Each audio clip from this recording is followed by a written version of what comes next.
Hello everyone, welcome to Earth Archives. For all friends, Beethoven must be familiar with him. He left many masterpieces in his life, but his death is a pity. Now there is more science to find out the cause of his death. Today, let's talk about Beethoven, the story of Fenn's death. Please subscribe to the show before it starts, and share it with your friends if possible. In 1827, as the world mourned the death of Ludwig van Beethoven, his admirers, in their grief and reverence, took pieces of him with them, locks of his hair. These relics, carefully snipped from the composer's head, were meant to serve as keepsakes, a way for the devoted to hold a piece of the genius they had so long admired. At the time, it was a common practice.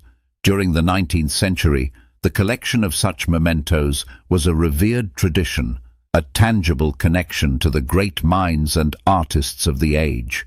But what began as a sentimental gesture would nearly 2 centuries later serve a far more profound purpose. In the early 21st century, those same locks of hair would play a pivotal role in unraveling the mysteries of Beethoven's health, a puzzle that had long remained unsolved. In 2023, an international team of researchers, using these historic strands of hair, sequenced Beethoven's genome, and in doing so, revealed startling new insights into the composer's ill health. What they discovered was that Beethoven was genetically predisposed to liver disease, a revelation that shed light on many of the ailments that had plagued him throughout his life. Even more significant was the proof they uncovered. Beethoven had contracted hepatitis B, a virus that causes severe inflammation of the liver. This infection, which could have been contracted through childbirth, sexual activity, or surgery with contaminated instruments, likely contributed to his suffering. The implications were profound. If you have hepatitis B today, then your doctor is going to tell you not to drink a single glass of wine, said William Meredith, a co-author of the study and founding director of the Beethoven Center at San Jose State University. Yet, despite modern medical advice, Beethoven's lifestyle suggests otherwise. Though evidence shows he was not an excessive drinker by the standards of his time, biological anthropologist Tristan Begg, the paper's lead author, suggests that Beethoven likely drank every day, as was common in an era when wine and beer were considered safer than water. The combination of his alcohol consumption, hepatitis B infection, and his genetic vulnerability to liver disease, the researchers surmise, ultimately led to the cirrhosis that would claim his health and, in the end, his life. But Beethoven's ailments were not easily explained by a single cause. Throughout history, a variety of theories have been proposed to explain the composer's many afflictions. Some researchers have pointed to syphilis, while others have speculated that lead poisoning, alcoholism, or even rare diseases like sarcoidosis or Whipple's disease could have been at play. What is clear, however, is that Beethoven's body was beset by numerous conditions, leading to a complex tapestry of symptoms that confounded even the most experienced of doctors.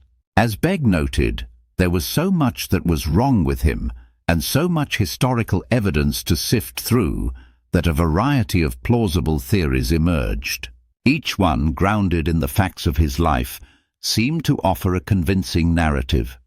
But it wasn't until modern science and technology were brought to bear on the mystery that a clearer picture began to emerge. Through the DNA sequenced from those locks of hair, the team of researchers brought us closer to understanding Beethoven's suffering, an enduring legacy of both the man and the music he created, despite the immense pain he endured throughout his life. Beethoven developed medical problems in his 20s. Born in 1770 in the small German town of Bonn, Ludwig van Beethoven would become one of the most revolutionary figures in the history of music. He bridged the gap between the classical and romantic periods, moving European music from the polished elegance of Mozart and Haydn into the passionate depths of Chopin and Wagner. Before Beethoven, music was largely created for the sake of entertainment and to please the listener. But Beethoven believed in something far grander, that music had the power to transform the human soul. His works were not simply melodies to enjoy. They were vehicles for profound emotional and spiritual change. However, Beethoven's own life was marked by immense struggle and suffering, and it was precisely these hardships that fueled his transformative music. By the time he was just 22, Beethoven was already grappling with a series of debilitating gastrointestinal symptoms, including persistent abdominal pain and chronic diarrhea. These ailments would follow him for the rest of his life, often leaving him debilitated and in constant discomfort. Yet his physical health problems were only the beginning of his personal challenges. Around the age of 26 or 27, Beethoven began to lose his hearing. At first he kept this devastating development a secret, deeply ashamed and terrified of what it would mean for his career as a composer and performer. As the years passed and his hearing deteriorated, Beethoven fell into a deep depression. He poured his anguish into his music, but his isolation from the world grew. In a letter to his brothers, discovered only after his death, Beethoven made a heartbreaking admission. He had considered suicide, feeling overwhelmed by the idea of living in silence and despair. Yet, in the same letter, he revealed the deep drive that kept him alive, his passion to compose the works he felt burning inside him. He could not leave this world before creating the music that had become his life's purpose. "I must compose," he wrote, and he did. Despite his hearing loss, Beethoven went on to produce some of the most celebrated works in classical music. His Ninth Symphony, a towering achievement in the symphonic world, was composed after he had lost nearly all his hearing. The irony is profound. The very music he created to connect with humanity was born out of his own deafness. Beethoven's genius was not simply in his ability to create beautiful music, but in his ability to transcend the limitations of his body and mind, proving that even in the face of personal catastrophe, the human spirit can rise to unimaginable heights. Death and autopsies. The beginning of Beethoven's final descent into darkness began in December of 1826. After a long journey back to Vienna, the great composer returned home in a carriage, only to be struck down by an illness that would prove to be the start of the end. Almost immediately he was confined to his bed, gripped by a fever, a persistent cough, and a sense of breathlessness that left him gasping for air. His body rebelled against him, sharp, excruciating pains ravaged his side, and soon he began spitting up blood. His stomach swelled grotesquely, and his doctors, in a desperate attempt to alleviate his suffering, drained large amounts of fluid from his abdomen. As if this wasn't enough, his skin took on a yellowish hue, and his feet became swollen, a cruel and unmistakable sign of liver failure. By the time Beethoven passed away on March 26, 1827, at the age of 56, his body had betrayed him completely. But his death was not the end of the story. In fact, it marked the beginning of a chilling chapter in the history of medical investigation. After his passing, a gruesome autopsy was conducted, one so barbaric that William Meredith, director of the Beethoven Center, described it as roughly cutting off the top of his head. The surgeons, driven by a desire to understand his deafness and unravel the mysteries of his illnesses, went as far as to remove Beethoven's ear bones in their examination of his brain, as if dissecting the body of the genius could somehow reveal the secrets of his torment. Though the autopsy itself provided some insight, it was Beethoven's own writings, his letters, diaries, and the notes of his doctors that revealed even more about the suffering he endured.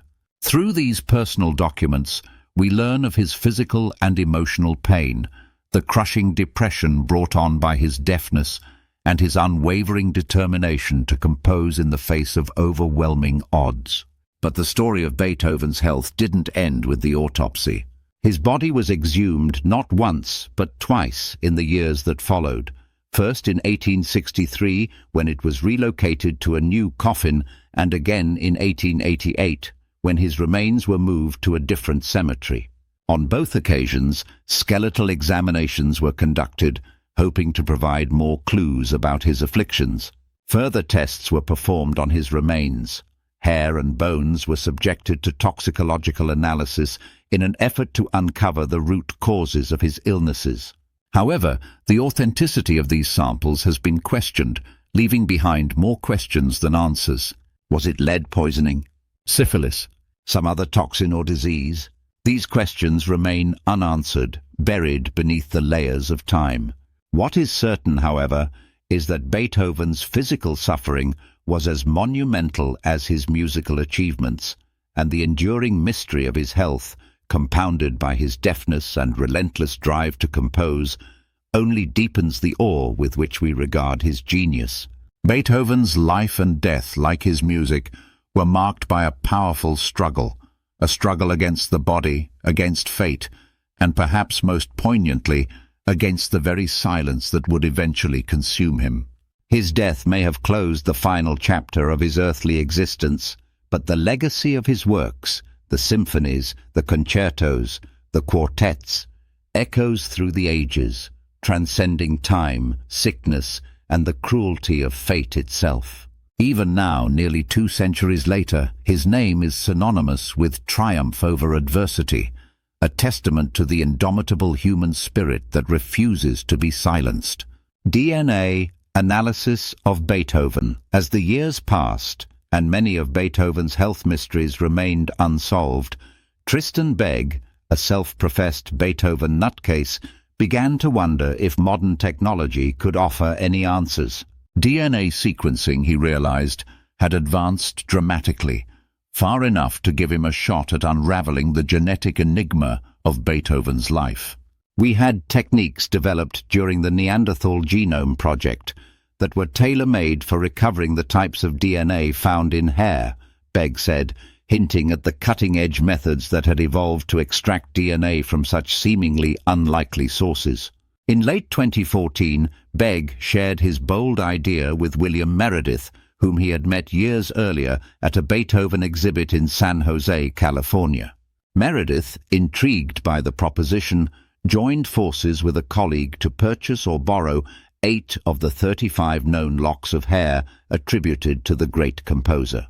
Most of these locks, long thought to have been collected as Beethoven lay dead or dying, were now the focus of a scientific quest that would stretch the limits of what was possible in both genetics and musicology.